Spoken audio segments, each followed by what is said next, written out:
মিয়ানমারে বিভিন্ন মেয়াদে কারাভোগ শেষে ৮৫ বাংলাদেশি আজকে বাংলাদেশে ফিরছেন।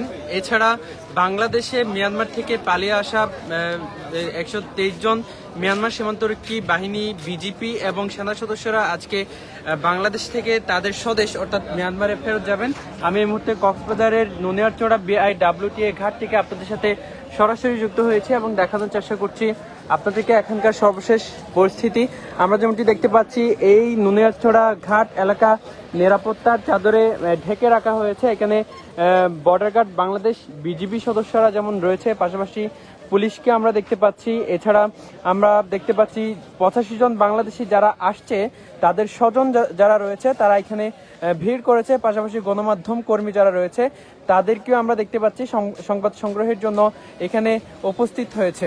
আমরা যেমনটি দেখতে পেয়েছি কিছুক্ষণ আগেই বর্ডার গার্ড বাংলাদেশ, বিজিবি কঠোর নিরাপত্তায় বিজিপি এবং সেনা সদস্য যারা রয়েছে মিয়ানমারের তাদেরকে কক্সবাজার শহরের নুনিয়ারচড়া বিআইডব্লিউটিএ ঘাটে নিয়ে আসা হয়েছে এবং কক্সবাজারের জেলা প্রশাসক মোহাম্মদ সালাহ উদ্দিন যেমনটি আমাদেরকে নিশ্চিত করেছেন, এখানে ১২৩ জনের মধ্যে ৮ জন সেনা সদস্য রয়েছে এবং বাংলাদেশি যে ৮৫ জন আসছে তাদেরকে গতকালকেই মিয়ানমারের জাহাজ চিনডুইনে করে তাদেরকে বাংলাদেশে নিয়ে আসা হচ্ছে এবং বাংলাদেশের জলসীমা পর্যন্ত তাদের জাহাজ আসবে এবং বাংলাদেশ থেকে আমাদের অর্থাৎ বাংলাদেশি জাহাজ গিয়ে তাদের জলসীমা থেকে বাংলাদেশি যে ৮৫ জন রয়েছে তাদেরকে আমাদের জাহাজে তোলা হবে এবং সেই জাহাজে করেই, বাংলাদেশি জাহাজে করেই কিন্তু কক্সবাজার শহরের নুনিয়ারচড়া বিআইডব্লিউটিএ ঘাটে নিয়ে আসা হবে।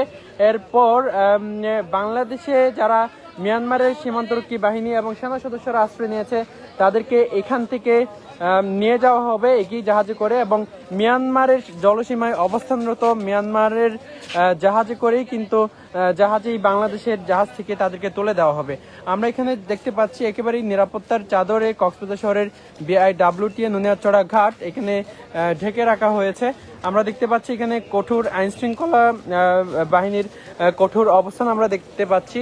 বর্ডার গার্ড বাংলাদেশ, বিজিবি সদস্যদের টহল আমরা দেখতে পাচ্ছি। বিজিবি সদস্যরা এখানে মোতায়েন রয়েছে। আমরা যেমনটি জানতে পেরেছি ৮৫ জন বাংলাদেশির মধ্যে ২৬ জন মিয়ানমারের মলামাইন কারাগারে, ১৬ জন পাথেইন কারাগারে, ৩ জন চাকমাওর কারাগারে এবং বাকিরা রাখাইনের বিভিন্ন কারাগারে বন্দী ছিলেন এবং প্রত্যাবর্তনকারী যারা রয়েছে তাদের অধিকাংশই প্রায় ৫৬ জন কক্সবাজার, নারায়ণগঞ্জ ও নরসিংদী জেলার এবং বাকিরা বান্দরবান, রাঙ্গামাটি, খাগড়াছড়ি, নোয়াখালী ও ঢাকা জেলার বাসিন্দা এবং এর আগে কিন্তু ৩ দফা বাংলাদেশে যারা আশ্রয় নিয়েছিল তাদেরকে মিয়ানমারে ফেরত পাঠানো হয়েছে এবং ২ দফা বাংলাদেশে কিন্তু মিয়ানমারে কারাভোগ শেষে বাংলাদেশে ফেরত এসেছে বাংলাদেশিরা।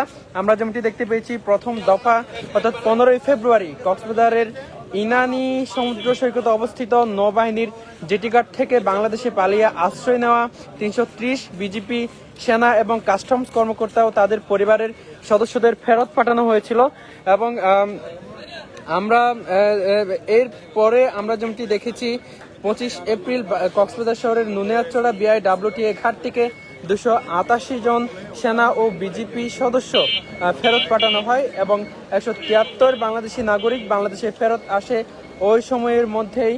এরপর আমরা যেমনটি দেখতে পেয়েছি সর্বশেষ ৮ জুন এই নুনিয়ারচড়া ঘাট থেকে ১৩৪ জন বিজিপি এবং সেনা সদস্য মিয়ানমারে ফেরত যায় এবং মিয়ানমার থেকে ৪৫ জন বাংলাদেশি এখানে মিয়ানমারের কারাভোগ শেষে বাংলাদেশে ফেরত আসে।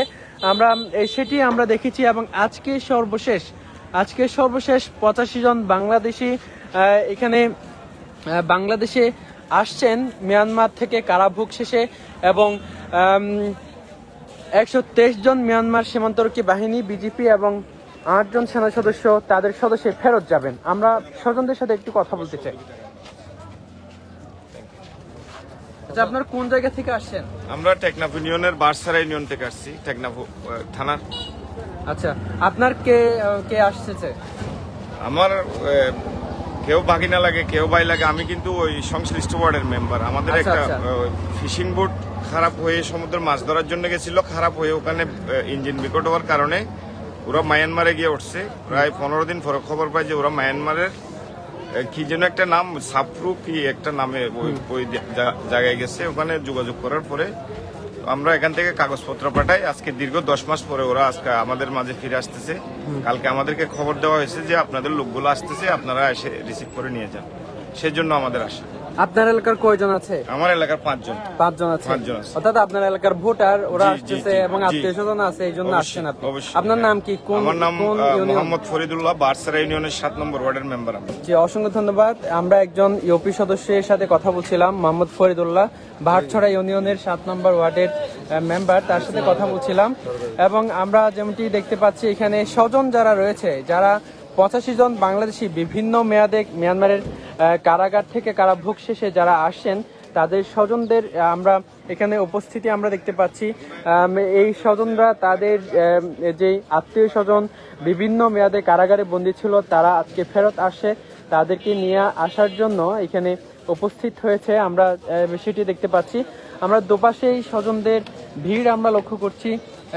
নিরাপত্তা বাহিনী যেমন রয়েছে, পাশাপাশি স্বজনদের উপস্থিতিও কিন্তু আমরা এখানে দেখতে পাচ্ছি। অনেক স্বজন এখানে উপস্থিত হয়ে স্বজনদের অপেক্ষা করছে। আরেকজন ছেলে একসাথে 3 জন। তো ওরা গেছে, যাওয়ার পরে টেকনাফ শাহাপুরের দ্বীপ আছে না, ওখান থেকে একবার কল করছিল যে বুড়ে ওঠার আগে। এরপর থেকে আর কোনো খবর পাই নাই।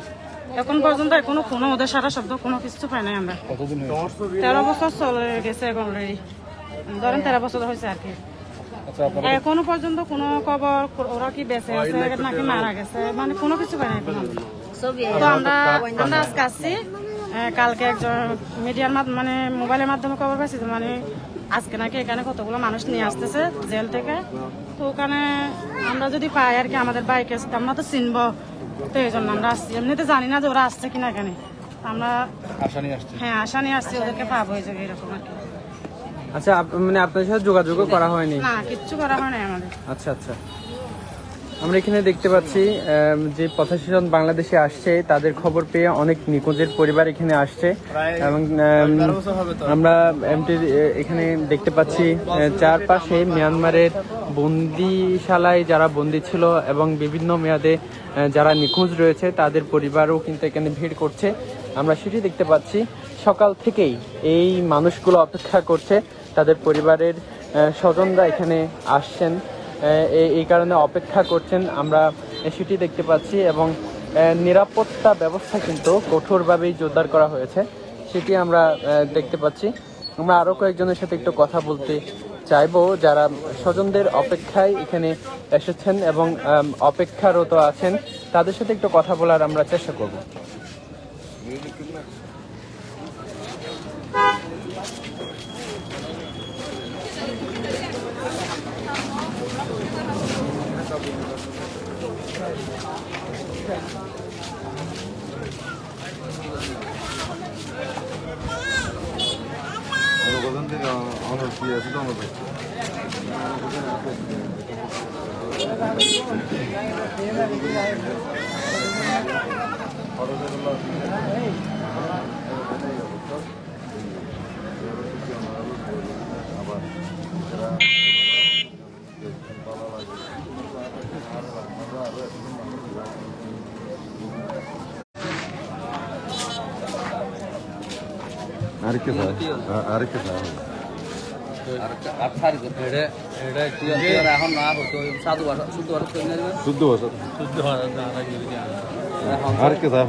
খতম হয়ে 13 বছর করছি আর বাচ্চা আছে আর পাড়ার মাঝে একখানটু 12 জন বরাবর একজনের কোনো খবর নাই। যাই বললাম দালালে করে এখন দালালে লইয়ে হই না পারি, দালালে করে লইয়ে দিয়ে নোয়ারে মাঝে যাইলে দিয়ে দিবে, হারাই ফেললে ওই ফোন লইয়ে গই এখন আর খবর নাই মানে ইকা সারি কেজা এখনো ফোনও মিকা আর ওয়ার খবর না হয়। ইয়ারে যখন মানুষ আমার যখন খবর হয় ইয়ার আর কেন যাই এর তো চাই আর মনে বুদ্ধি চাই ইয়ানলা বলে আর এটা সিরিয়ে কোনো খবর নাই। ওনার নাম কি, ওনার বাইকের নাম কি, ওনার বাড়ি ওটা? আর বাড়ি এলো সবলন্দি সিদ্ধার ভাড়া, তার আর নাম হচ্ছে আবুল জামা, আর বাচ্চার নাম হচ্ছে ঋতুমান। কত মাস ধরে? 12 বছর পুরাই গিয়ে আজও হবেন না ওখান হওয়া হবার নাই 12 জন বারাবার 12 বছর পুরাই গিয়ে ইয়া কোনো হবার নাই ঠিক আছে 12 জন। দর্শক আমরা এখানে যেমনটি দেখতে পাচ্ছি অনেক নিখোঁজ যারা রয়েছে মিয়ানমারে, যারা মিয়ানমারের কারাগারে বন্দী রয়েছে, তাদের পরিবারের অনেক সদস্যরা কিন্তু এখানে উপস্থিত হয়েছে, আমরা সেটি দেখতে পাচ্ছি। পাশাপাশি এখানে মিয়ানমারের সীমান্তরক্ষী বাহিনী এবং সেনা সদস্য যারা এসেছে তাদেরকে এখানে রাখা হয়েছে এবং এখানে তাদের যে বিনিময় সেটি হবে মিয়ানমার কর্তৃপক্ষের কাছে তাদেরকে তুলে দেওয়া হবে। আমরা যেমনটি দেখতে পাচ্ছি এখানে কঠোর নিরাপত্তা ব্যবস্থা যেটি বলে সেটি জোরদার করা হয়েছে। আমরা কক্সবাজার শহরের নুনিয়ারচড়া BIWTA ঘাট থেকে আপনাদের সাথে এতক্ষণ যুক্ত ছিলাম আমি আব্দুর রশিদ মানিক এবং দেখানোর চেষ্টা করছিলাম এখানকার সর্বশেষ পরিস্থিতি। এতক্ষণ আমাদের সাথে থাকার জন্য অসংখ্য ধন্যবাদ সবাই।